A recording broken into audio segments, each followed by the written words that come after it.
నెల్లూరు జిల్లా సర్వేపల్లి నియోజకవర్గం జనసేన పార్టీ సమన్వయకర్త బొబ్బేపల్లి సురేష్ నాయుడు సర్వేపల్లి నియోజకవర్గంలోని కప్పలదొరువు గ్రామంలో వెలిసి ఉన్న కలియుగ దైవం వెంకటేశ్వర స్వామి ఆలయం నందు స్వామివారికి కొబ్బరికాయలు కొట్టి వెంకటేశ్వర స్వామిపై మాజీ ముఖ్యమంత్రి జగన్ చేసిన వ్యాఖ్యలను ప్లకార్డుల రూపంలో నిరసన తెలియజేశారు. ఈ సందర్భంగా ఆయన మాట్లాడుతూ తిరుమల ప్రసాదం లడ్డు గురించి, పరకామణిలో దొంగతనం గురించి మాట్లాడుతూ అది చిన్న దొంగతనం అనడం స్వామివారికి చెందిన దొంగతనం, అది అపచారమేనని తెలియని వ్యక్తి జగన్మోహన్ రెడ్డి అని, కోట్లాది మంది ఆరాధ్య దైవమైన కలియుగ వెంకటేశ్వర స్వామికి క్షమాపణలు చెప్పి భక్తులకు క్షమాపణలు చెప్పాలని డిమాండ్ చేశారు.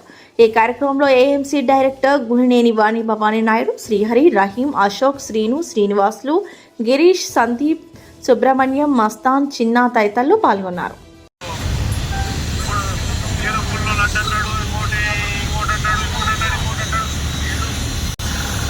నమో వెంకటేశాయ. మదమెక్కిన వారికి మదం దించుతుంది కూటమి ప్రభుత్వం. కలియుగ దైవం ఆ వేడుకొండలవాడు ఆ వెంకన్న, కోట్ల మంది భక్తులు దేశ విదేశాల్లో కూడా ఆయన్ని మొక్కేవారు. అందుకే ఆపదల్లో ఉన్న వారిని ఆయన కాపాడుతాడనేటువంటి ఒక గట్టి నమ్మకం. అదేవిధంగా మా ఆరాధ్య దైవం ఆ వెంకటేశ్వర స్వామి. అటువంటిది అదేదో గుడి, అదేదో లడ్డని మాట్లాడుతున్నాడు ఒక సవట సన్నాసి. అతను ఎమ్మెల్యే కూడా పనికిరాడు. అటువంటి వ్యక్తిని ఒక అవకాశం ఇచ్చి రాష్ట్ర ప్రజలు గెలిపించారు. అయినా సరే మళ్ళీ దించితే ఇప్పుడు కూడా మదం దగ్గల జగన్ రెడ్డికి. రెడ్డి కాదు, అతను జగన్. ఆ జగన్కి మేము ఒకటే తెలియజేస్తా ఉన్నాం, అది చాలా పవిత్రమైనటువంటి పుణ్యక్షేత్రం కలియుగ వైకుంఠం ఆ వెంకటేశ్వర స్వామి ఉండే ఏడుకొండలవాడు. ఆ లడ్డు అనేది లడ్డు కాదనైనా అది అంగట్లో దొరికేది మహాప్రసాదం. కొన్ని కోట్ల మంది ప్రసాదంగా తీసుకునేటువంటి మహాప్రసాదం ఆ స్వామి వారికి ఎంతో ఇష్టం అనేది ఆ లడ్డు ప్రసాదం. అంగట్లో దొరికే వస్తువు కాదు. గత 5 ఏళ్ళు ఏ రోజన్నా సరే నువ్వు నోట్లో వేసుకుని ప్రసాదంగా తీసుకొని ఉంటే ఆ విలువ నీకు తెలుస్తుంది. కాబట్టి నీలాంటి వాళ్ళు రాజకీయాలకు పనికిరారు, ప్రజలకు పనికిరారు. ఒక తల్లిని, ఒక చెల్లిని గౌరవించలేని వాడు భగవంతుడి విలువ నీకేం తెలుసు? నీకేమి తెలుసు జగన్? నీకేమి తెలుసు?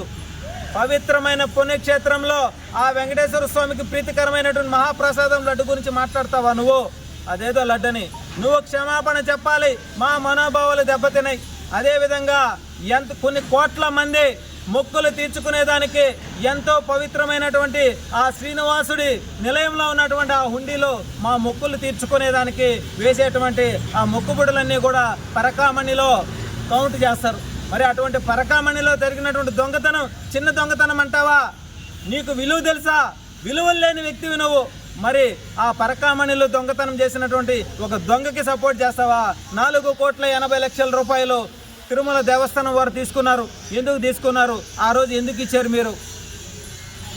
మేము ఒకటే తెలియజేస్తా ఉన్నాం, దొంగతనమే. నువ్వు కోట్లు దోచుకున్నావు, రాష్ట్రాన్ని నాశనం చేసావు. మరి ఒక దొంగని స్వామివారి పవిత్రమైనటువంటి నిలయంలో $7 దాని లెక్క కూడా నీకు తెలీదు. $7 అంటావా, $700 అంటావా, $70 అంటావా అనేది కూడా నీకు లెక్కలు తెలియనటువంటి పరిస్థితి. 70,000 అంటావా, 7 లక్షలు అంటావా అనేది కూడా లెక్కలు తెలియనటువంటి పరిస్థితి. ఏం మాట్లాడాలో కూడా తెలియనటువంటి వ్యక్తివి నువ్వు. సంస్కారం లేని వ్యక్తివి నువ్వు.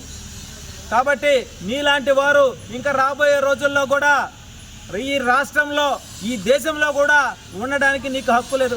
భారతదేశంలో పుట్టిన ప్రతి ఒక్కరు ఎవరైనా సరే విదేశాల్లో ఉన్న వాళ్ళు కూడా ఆ స్వామివారిని ఆయన విగ్రహాన్ని పెట్టుకొని కొలుసుకుంటా ఉంటే నువ్వు అజ్ఞానిలాగా, అహంకారిలాగా మదం ఎక్కిన మాట్లాడుతున్నావు. నీ మదాన్ని గతంలో కూడా దించారు. రాబోయే రోజుల్లో ఇంకా మీ పార్టీకి, నీకు ఎక్కడా కూడా ఈ రాష్ట్రంలో స్థానం ఉండదని చెప్పి మనస్ఫూర్తిగా తెలియజేస్తూ, ఆ కలియుగ దైవం ఆ వెంకటేశ్వర స్వామి అంటే మీకెందుకు, మీ కుటుంబానికి అంత చిన్న చూపు? గతంలో కూడా 5 సంవత్సరాల పాటు ఏ రోజు కళ్యాణం జరిగినా నువ్వు దంపతులతో పోలా. ఏ రోజు ముత్యాలు అక్షింతలు ఇవ్వాలన్నా సరే కనీసం దంపతులతో పోయినటువంటి పరిస్థితి లేదు. నీలాంటి వారికి ఈ రాష్ట్రంలో కాదు, ఈ దేశంలో ఉండే హక్కు లేదని చెప్పి మనస్ఫూర్తిగా తెలియజేస్తూ, నిన్ను మాత్రం ఆ వెంకటేశ్వర స్వామి వదలడు. ఈ విషయం గుర్తుపెట్టుకోవాలని మనస్ఫూర్తిగా తెలియజేస్తూ, నువ్వు మాట్లాడిన మాటలకి నీ పార్టీ నాయకులే తుప్పు అంటున్నారు.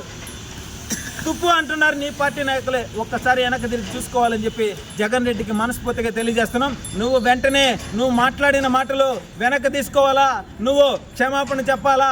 మా మనోభావాలు దెబ్బతిన్నాయి, కోట్ల మంది ఆ స్వామివారి భక్తుల మనోభావాలు దెబ్బతిన్నాయి. కాబట్టి నువ్వు మాత్రం క్షమాపణ చెప్పాల్సిందే, ఒప్పుకునే ప్రసక్తి లేదని చెప్పి మనస్ఫూర్తిగా తెలియజేస్తామని ఈరోజు